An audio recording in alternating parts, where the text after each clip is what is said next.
Hello बच्चों, कैसे हैं आप सब। आई होप आप सब अच्छे होंगे। आपकी स्टडीज बहुत ही जबरदस्त चल रही होगी। मेरा नाम है इंजमाम खान। स्वागत करता हूं आपका अनअकैडमी के शानदार प्लेटफॉर्म पर। तो जैसा कि बच्चों आप स्क्रीन पे देख पा रहे होंगे कि आज हमको डिस्कस करने वाले हैं पावर शेयरिंग के इंपॉर्टेंट क्वेश्चंस। जैसा कि मैंने आपको बताया था बेटा कि हमने पावर शेयरिंग को कुल 2 लेक्चर्स में कंप्लीट किया था, जिसमें हमने ethnic composition of Belgium and Sri Lanka का समझा था। उसके बाद हमने देखा कि किस तरीके से श्रीलंका मेजोरिटेरियनिज्म की आइडियोलॉजी को फॉलो करती है और श्रीलंका के अंदर सिविल वॉर जैसी सिचुएशन आ जाती है और वहां की इकोनॉमी को एक बहुत ही भारी सेटबैक लगता है। दूसरा हमने देखा कि बेल्जियम के जो लीडर्स थे उन्होंने समझदारी दिखाते हुए बेल्जियम के संविधान के अंदर 4 इंपॉर्टेंट अमेंडमेंट्स किए और इन अमेंडमेंट्स के जरिए बेल्जियम की जो है इकोनॉमी वो बहुत ही सही तरीके से चली और उन्होंने पावर शेयरिंग का एक बेहतरीन एग्जाम्पल दिया। उसके बाद हमने देखा था कि why power sharing is desirable, कि पावर शेयरिंग फायदेमंद क्यों होती है, और उसमें हमने 2 रीजन समझे थे, prudential reason and the second one is moral reason. Prudential reason जिसमें हमने देखा कि power sharing reduces the possibility of conflict between 2 social groups, और हमने देखा it creates political stability। Moral reason में हमने ये देखा कि power sharing is the true spirit of democracy, कि जान है डेमोक्रेसी की, ठीक है, सोल है डेमोक्रेसी की। कौन बेटा? Power sharing. उसके बाद हमने लास्ट टॉपिक देखा फॉर्म्स ऑफ पावर शेयरिंग, के पावर को हम किस किस तरीके से शेयर कर सकते हैं। पहला हमने देखा हॉरिजॉन्टल पावर डिस्ट्रीब्यूशन, जो ऐसे होता है, ठीक है, समझे तो ऐसे हॉरिजॉन्टल पावर डिस्ट्रीब्यूशन, जिसमें हमने लेजिस्लेचर, एग्जीक्यूटिव और जुडिशरी को समझा। उसके बाद हमने देखा वर्टिकल पावर डिस्ट्रीब्यूशन, जिसमें हमने 3 लेवल्स के बारे में पढ़ा, सेंट्रल गवर्नमेंट, स्टेट गवर्नमेंट और इंडिया के कॉन्टेक्स्ट में लोकल गवर्नमेंट, जिसे हम 2 पार्ट में समझते हैं, अर्बन गवर्नमेंट, म्युनिसिपल कॉर्पोरेशन, या फिर रूरल गवर्नमेंट यानी कि पंचायती राज। उसके बाद हमने देखा एक कम्युनिटी गवर्नमेंट भी सेटअप की जा सकती है फॉर्म्स ऑफ पावर शेयरिंग के जरिए। और फिर हमने क्या देखा था बेटा? Political groups, pressure groups, movements के जरिए भी पावर को शेयर किया जा सकता है। तो इन 4 तरीकों से हमने फॉर्म्स ऑफ पावर शेयरिंग को समझा था। आज हम इसी चैप्टर के कुछ इंपॉर्टेंट क्वेश्चंस डिस्कस करने वाले हैं बेटा, ताकि हमें एक बार फटाफट से चैप्टर रिवाइज हो जाए और फिर हम नेक्स्ट चैप्टर स्टार्ट करेंगे इकोनॉमिक्स का डेवलपमेंट। तो जो मैं नेक्स्ट लेक्चर लेके आऊंगा आपके लिए वो इकोनॉमिक्स का फर्स्ट चैप्टर होगा, जिसका नाम है डेवलपमेंट। क्लियर बेटा? चलिए, तो बिना किसी देरी के पावर शेयरिंग के इंपॉर्टेंट क्वेश्चंस हम डिस्कस करते हैं। पहला सवाल, what is the primary aim of power sharing in a democratic system? एक डेमोक्रेटिक कंट्री के अंदर पावर को शेयर करने का मेन एम क्या है, ऑब्जेक्टिव क्या है, गोल क्या है? Option a, to centralised authority को सेंट्रलाइज करना। Option b, to distribute political power among different groups, political power को अलग अलग डिफरेंट ग्रुप्स में पावर को डिस्ट्रीब्यूट कर देना। Option c, to eliminate opposition parties को पूरी तरीके से एलिमिनेट कर देना, यानी कि खत्म कर देना। And option d, to ensure 1 party rule, या सिर्फ एक पार्टी रूल को ही एंश्योर करना प्राइमरी एम होता है पावर शेयरिंग का। देखिए, नाम ही क्लियर हो रहा है पावर को शेयर करना, तो जाहिर सी बात है सेंट्रलाइजेशन का मतलब पावर किसी एक के हाथ में रहेगी। ऑपोजिशन पार्टी को एलिमिनेट कर दोगे तो भी पावर शेयरिंग का एग्जांपल नहीं है, 1 पार्टी रूल करेगी तो भी पावर शेयरिंग का एग्जांपल नहीं है। तो राइट आंसर क्या होगा बेटा? प्राइमरी एम क्या होता है पावर शेयरिंग का?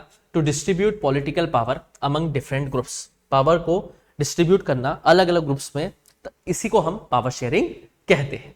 क्लियर बच्चों? चलिए दूसरा क्वेश्चन देखते हैं। दूसरा क्वेश्चन क्या है? विच of the following is not a form of power sharing? Not, इस पे फोकस करना है। इन चारों में से कौन सा पावर शेयरिंग का एग्जांपल नहीं है? पहला हॉरिजॉन्टल पावर शेयरिंग, दूसरा वर्टिकल पावर शेयरिंग, तीसरा vertical segregation, and the fourth power sharing among communities. तो हमने पावर शेयरिंग के डिफरेंट फॉर्म्स पढ़े बेटा, जिसमें हॉरिजॉन्टल पावर शेयरिंग होता है, बिल्कुल होता है, वर्टिकल पावर शेयरिंग होता है, बिल्कुल होता है, जिसमें हम 3 लेवल समझते हैं बेटा ना, सीजी मतलब सेंट्रल गवर्नमेंट, एसजी मतलब स्टेट गवर्नमेंट और एलजी मतलब लोकल गवर्नमेंट। और हॉरिजॉन्टल पावर डिस्ट्रीब्यूशन में हमने 3 चीजें देखी थी बेटा। पहला हमने देखा था लेजिस्लेचर हु मेक लॉज, दूसरा होता है बेटा एग्जीक्यूटिव हु इंप्लीमेंट लॉज, और तीसरा होता है बेटा जुडिशरी जो डिसीजंस को चेक करने का काम करती है। क्लियर आ रहा है क्या बेटा समझ में? तो ये भी है power sharing among communities, communities को भी पावर दी जाती है बेटा, कम्युनिटी गवर्नमेंट भी होती है। तो राइट आंसर क्या होगा बेटा? विच of the following is not a form of power sharing? Power sharing कौन सा फॉर्म ऑफ पावर शेयरिंग नहीं है? तो राइट आंसर क्या है बेटा? Vertical segregation. तो वर्टिकल सेग्रीगेशन जो है बेटा वो पावर शेयरिंग नहीं है। क्लियर बेटा? वर्टिकल जो है वो पावर शेयरिंग नहीं है। तो राइट आंसर कौन सा हो जाएगा बेटा आपका? राइट आंसर हो जाएगा आपका ऑप्शन सी। क्लियर बेटा? चलिए दोनों सवाल समझ में आ गए। तीसरा सवाल देखते हैं बेटा, what is horizontal power sharing? Just अभी समझाया बेटा कि हॉरिजॉन्टल पावर शेयरिंग क्या होती है बेटा। तो 3 ऑर्गन्स होते हैं गवर्नमेंट के। कितने ऑर्गन्स होते हैं बेटा? 3 ऑर्गन्स होते हैं। पहला होता है लेजिस्लेचर हु मेक लॉज, जिसे आप पार्लियामेंट के नाम से भी जानते हो। दूसरा होता है बेटा आपका कौन? एग्जीक्यूटिव हु इंप्लीमेंट लॉ, जिसमें आपके ब्यूरोक्रेट्स आ जाते हैं बेटा। और तीसरा होता है बेटा आपका कौन सा? जुडिशरी। जुडिशरी यानी कि न्यायपालिका, जो इन दोनों के डिसीजंस को चेक करने का काम करती है, क्या जो इन दोनों डिसीजंस लिया है वो अकॉर्डिंग टू द लॉ लिया है, अकॉर्डिंग टू द कॉन्स्टिट्यूशन लिया है या नहीं लिया है, उसे हम समझने की कोशिश यहाँ पे करते हैं। तो देखते हैं distribution of power among different levels of government.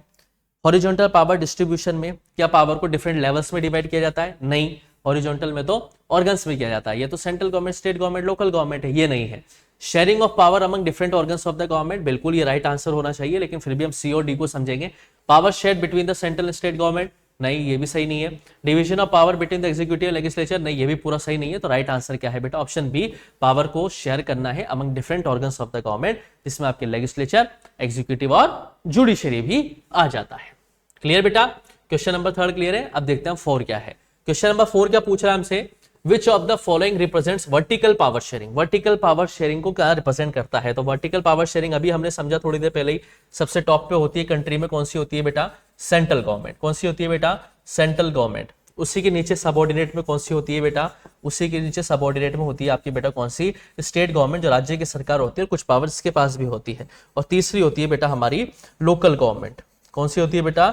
Local government. और लोकल गवर्नमेंट को भी हम 2 पार्ट में समझते हैं। एक होती है अर्बन, जिसमें म्युनिसिपल कॉर्पोरेशन आ जाता है, और एक होती है आपकी बेटा रूरल, जिसमें आपकी पंचायती राज वगैरह आ जाता है। So power share between the president and the parliament, नहीं। पावर अमंग डिफरेंट मिनिस्टर्स, नहीं। Power between different political parties, नहीं। Power between central government and state government is the right answer. अच्छा सर, यहाँ पे तो सेंट्रल और state government ही लिखा है, लोकल गवर्नमेंट तो लिखा ही नहीं है। तो बेटा देखिए, हर कंट्री के अंदर लोकल गवर्नमेंट का प्रोविजन नहीं होता है। इंडिया के अंदर भी लोकल गवर्नमेंट का प्रोविजन 73rd और 74 कॉन्स्टिट्यूशनल अमेंडमेंट एक्ट के बाद आया था। 73rd जो है संवैधानिक दर्जा देता है पंचायती राज को, और 74 कॉन्स्टिट्यूशनल अमेंडमेंट एक्ट है वो संवैधानिक दर्जा देता है बेटा किसको? म्युनिसिपल कॉर्पोरेशन को। तो उसके तहत वर्टिकल पावर शेयरिंग कौन रिप्रेजेंट करता है बेटा? इसमें राइट आंसर हो जाएगा आपका option b, power share between central government and state government. Clear बेटा? चलिए आगे चलते हैं। ठीक है, which system of government features power sharing between the central government and the regional government? वो कौन सा सिस्टम ऑफ गवर्नमेंट है जिसमें पावर को शेयर किया जाता है between the central government and the regional government? Unitary system, नहीं यूनिटरी सिस्टम नहीं हो सकता, क्योंकि यूनिटरी सिस्टम में सिर्फ एक के पास पावर रहती है। मोनार्की भी नहीं हो सकता, ऑथोरिटेरियन सिस्टम भी नहीं हो सकता। राइट आंसर क्या हो जाएगा बेटा? Federal system. देखिए फेडरल सिस्टम का मतलब क्या था? What do you mean by federalism? Federalism means division of power. Power को क्या करना है बेटा? डिवाइड करना, डिसेंट्रलाइज करना, शेयर करना, है ना? अथॉरिटी और रिस्पांसिबिलिटी को शेयर करना। तो वही लिखा हुआ है, कौन सा सिस्टम ऑफ गवर्नमेंट है इसमें पावर को शेयर किया जाता है between the central and regional government? तो राइट आंसर क्या हो जाएगा बेटा आपका? Federal system. क्लियर बेटा? समझो इसको। अब क्या है question number 6, in a federal system power is shared between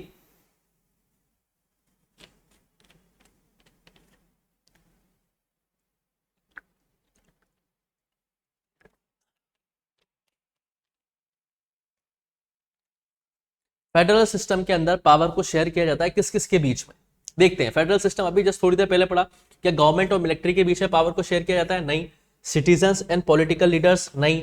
major political parties? नहीं। तो राइट आंसर क्या है बेटा? अभी जस्ट पढ़ा है, फेडरल सिस्टम में पावर को किस किस के बीच में शेयर किया जाता है। ये देखो बेटा, ये लिखा हुआ between the central and the regional government. तो अगर इस सवाल को गौर से देखा होगा तो राइट आंसर आपको मिल जाएगा। राइट आंसर हमारा क्या हो जाएगा बेटा? Option C. क्लियर है बेटा? समझते हुए चल रहे हैं सब?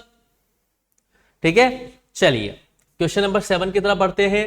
क्या बोल रहा है question number 7? Which of the following is a feature of federal government? Federal government इसका मतलब होता है डिवीजन ऑफ पावर या 2 और मोर लेवल्स ऑफ गवर्नमेंट। क्या होता है बेटा फेडरलिज्म का मतलब? 2 और मोर levels of government.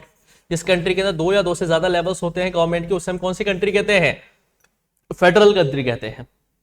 India is the best example of federal country. तो क्या है फेडरल गवर्नमेंट का feature? Concentration of power at the central level. क्या पावर पूरी सेंट्रल लेवल के पास में होती है? नहीं, ये नहीं होता। Single tier government? नहीं। Power is exercised solely by the legislature, नहीं।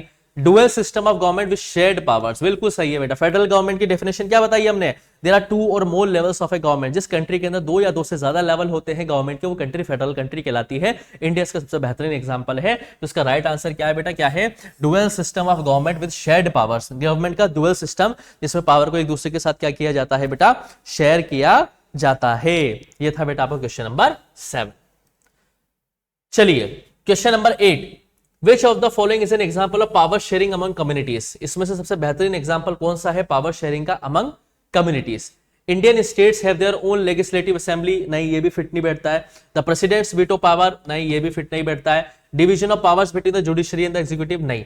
इसमें क्या बताया, अलग अलग कम्युनिटीज के बीच में पावर शेयरिंग का सबसे बेहतरीन एग्जांपल किसने शेयर किया था, बेल्जियम ने। Belgian government structure that includes Dutch speaking and French speaking communities equally. सवाल क्या पूछा गया, देखिए पावर शेयरिंग अमंग कम्युनिटीज, इसमें से कौन सा एग्जांपल है जिसमें पावर को शेयर किया गया अमंग द कम्युनिटीज। तो बेल्जियम के अंदर डच लैंग्वेज वाले और फ्रेंच लैंग्वेज वाले के इक्वल मिनिस्टर सेटअप किए गए थे, याद है बेटा। सेंट्रल गवर्नमेंट में भी इक्वल मिनिस्टर सेटअप किए गए थे, और ब्रुसेल जो इसकी कैपिटल है वहां पे भी इक्वल मिनिस्टर सेटअप किए गए थे बिटवीन डिफरेंट, है ना, बिटवीन बोथ द 2 कम्युनिटीज, यानी कि तो ताकि कोई भी डिस्प्यूट ना हो दोनों कम्युनिटीज के बीच में। इसलिए इसका राइट आंसर क्या आ जाएगा बेटा, ऑप्शन बी फॉर बॉय।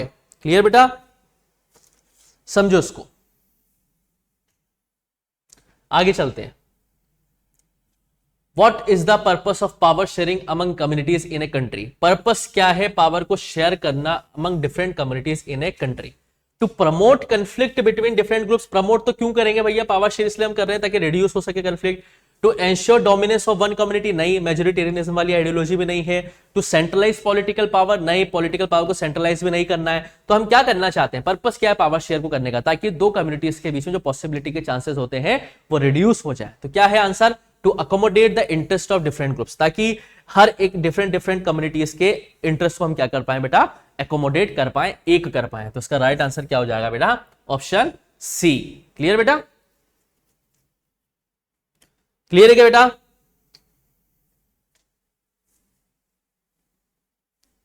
समझ में आया क्वेश्चन नंबर 9। चलिए देखिए क्वेश्चन नंबर 10 क्या है, what is the main advantage of power sharing. Advantage पूछा गया है पावर शेयरिंग एक डेमोक्रेटिक सोसाइटी के अंदर, क्या है advantage. It ensures one groups control over the others, नहीं, पावर शेयरिंग का एग्जांपल है नहीं। It helps in reducing conflicts and promoting stability, ये हो सकता है। इट लिमिट्स पॉलिटिकल पार्टिसिपेशन, नहीं, पावर शेयरिंग में ये भी नहीं। It centralise decision making, centralise तो हो ही नहीं सकता, पावर शेयरिंग के अंदर डिसेंट्रलाइजेशन पे बात करी जाती है, सेंट्रलाइजेशन पे बात नहीं करी जाती है। तो राइट आंसर क्या है बेटा, what is the main advantage. Advantage क्या है पावर शेयरिंग का, एडवांटेज ये है कि ये कॉन्फ्लिक्ट्स को रिड्यूस करता है, यानी कि 2 कम्युनिटीज के बीच में जो कॉन्फ्लिक्ट होने की संभावना होती है, जो पॉसिबिलिटी होती है, उसे कम करता है। Power sharing reduces the possibility of conflict between 2 different social groups and it creates political stability also। तो ये political stability भी बनाता है बेटा, और साथ ही साथ conflicts को भी reduce करता है। यही पावर शेयरिंग की क्या है बेटा, एडवांटेज है। तो राइट आंसर क्या हो जाएगा बेटा आपका, राइट आंसर हो जाएगा आपका ऑप्शन बी। क्लियर है बेटा, ये 10 क्वेश्चन हो गए हैं, 10 क्वेश्चन और बच रहे हैं, वो भी निपटाने हैं हमें फटाफट।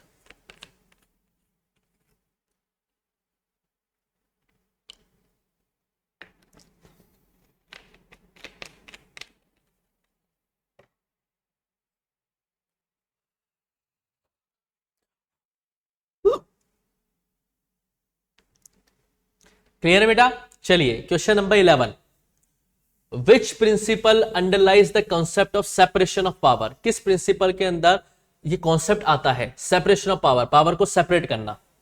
Power should be concentrated in the hands of the majority, power should be divided among different branches of the government, all governmental functions should be controlled by single leader, नहीं। Political decision should be made by central community, नहीं। देखिए कौन सा principle है, which principle underlies the concept of separation of power, वो कौन सा principle है जिसके अंदर सेपरेशन ऑफ पावर का कॉन्सेप्ट आता है।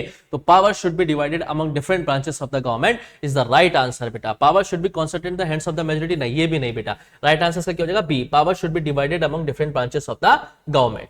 क्लियर है बेटा, सारी चीज समझ में आ रही है, नोट करते हुए चलना। देखिए, in which country is the power sharing mechanism known as consociational democracy prominently use, क्या बताया, कौन, sociational. In which country is the power sharing mechanism known as consociational democracy prominently used. ये कॉन्सेशनल डेमोक्रेसी क्या होती है बेटा, ये आपको कमेंट सेक्शन में बताना है। और इसका राइट आंसर क्या है बेटा आपका, बेल्जियम। क्लियर है बेटा, बेल्जियम सबसे बेहतरीन एग्जांपल है।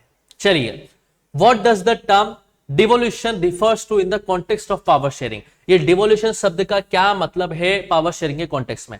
Transfer of power from central to local government, concentration of power at the national level, elimination of regional governments, नहीं ये तो नहीं हो सकता, इस्टेब्लिशमेंट ऑफ मोनार्की भी नहीं हो सकता, ये भी नहीं हो सकता।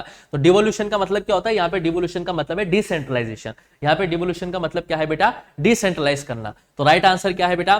Transfer of power from central to local government. Power को सेंट्रल गवर्नमेंट से किसमें शिफ्ट कर दिया गया है बेटा? लोकल गवर्नमेंट में शिफ्ट कर दिया गया है। और इंडिया में 73rd 74 कॉन्स्टिट्यूशनल अमेंडमेंट एक्ट के तहत इंडिया के अंदर भी लोकल गवर्नमेंट को सेटअप किया गया था। और सबसे पहली पंचायत जो है इंडिया के अंदर राजस्थान के नागौर जिले के बगदरी गांव में सेटअप करी गई थी। क्लियर बेटा? चलिए question number 14, Which of the following is an example of horizontal power sharing in the United States? United states का एग्जांपल दिया है।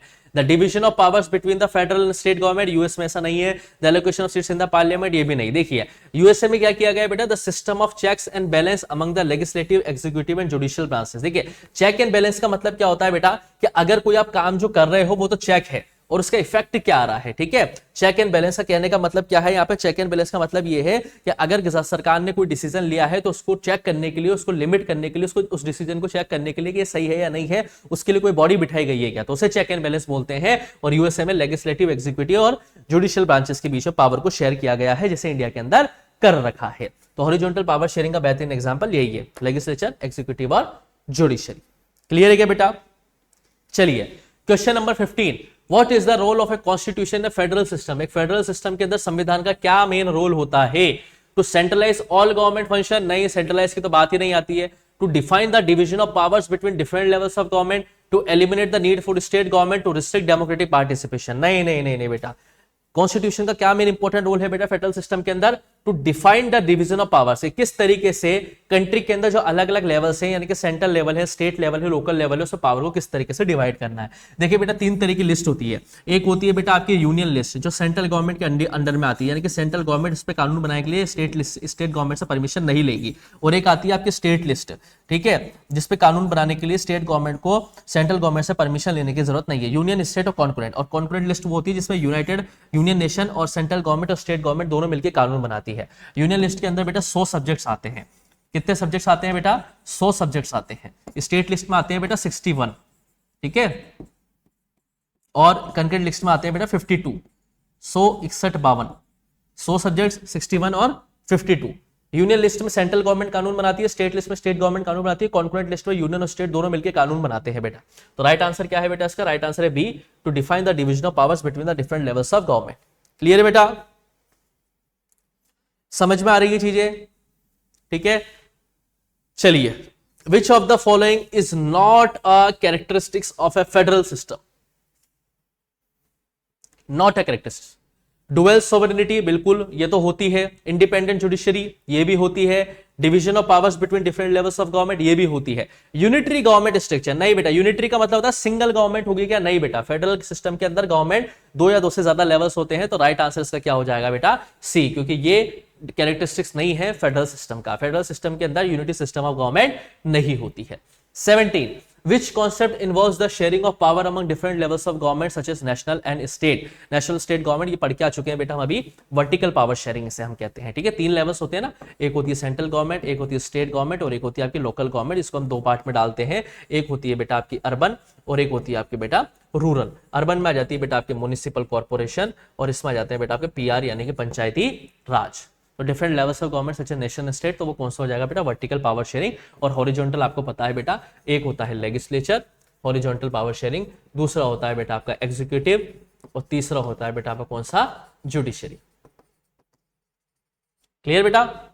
17 क्लियर है। चलिए 18, what does the term political decentralisation refers to? Political power को decentralise करना है, distribute करना है। तो centralising authority with national government, नहीं। Spreading political power to regional, eliminating state governments, नहीं। Increase the power to central authority, नहीं। Political decentralisation का मतलब होता है डिसीजन मेकिंग पावर को डिसेंट्रलाइज करना है, पावर को डिस्ट्रीब्यूट करना है, पावर को शेयर करना है। तो राइट आंसर क्या हो जाएगा इसका बेटा? B, spreading political power to regional and local governments. यानी कि पॉलिटिकल पावर को रीजनल और लोकल गवर्नमेंट्स के बीच में क्या करना है बेटा? स्प्रेड करना ही क्या कहलाता है बेटा? आपका पॉलिटिकल डिसेंट्रलाइजेशन कहलाता है। 19, विच of the following is a feature of A unitary government system. देखिए अब यूनिटरी गवर्नमेंट की बात करी गई है, किसमें से कौन सा फीचर है जो यूनिटरी गवर्नमेंट सिस्टम को रिप्रेजेंट करता है। Power is distribute among national regional authorities, नहीं ये तो फेडरल गवर्नमेंट है। लोकल गवर्नमेंट है ऑटोनोमस पावर्स, नहीं ये भी लोकल गवर्नमेंट है। और significant powers are considered at the national level, बिल्कुल सही ये वाला आंसर है। यूनिटरी फॉर्म ऑफ गवर्नमेंट कौन दिखाता है बेटा कि जितनी भी सिग्निफिकेंट डिसीजन मेकिंग पावर होगी वो किसके हाथ में कॉन्सेंट्रेट होगी बेटा, नेशनल लेवल के हाथ में कॉन्सेंट्रेटेड होगी। तो राइट आंसर क्या है बेटा इसका, ऑप्शन सी। क्लियर बेटा।